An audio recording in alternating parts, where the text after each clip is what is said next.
Hi hello నమస్తే welcome to introvert creations. ఈరోజు మనం చేయబోయేది పచ్చి పెసరపప్పు.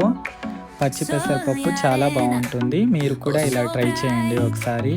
ముందుగా పచ్చి పెసరపప్పును తీసుకొని 2-3 టైమ్స్ వాష్ చేసి పొయ్యి పైన పెట్టుకోవాలి.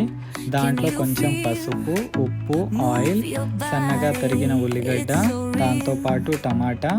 నేను ఇక్కడ పచ్చిమిర్చి యాడ్ చేస్తున్నాను, ఎందుకంటే నాకు కారం ఇష్టం ఉండదు కాబట్టి. దాంట్లో నేను కలిపి దంచిన జీలకర్ర, ఎల్లిపాయలు యాడ్ చేస్తున్నాను. ఇది తప్పకుండా యాడ్ చేయండి, దీనివల్ల పప్పు టేస్ట్ బాగా వస్తుంది. దాంతోపాటు నానబెట్టిన చింతపండు.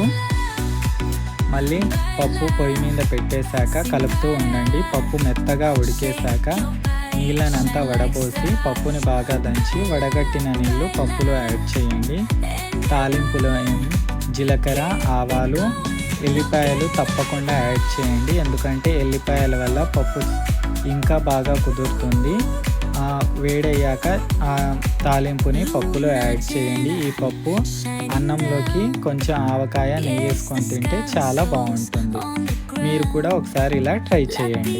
Thank you.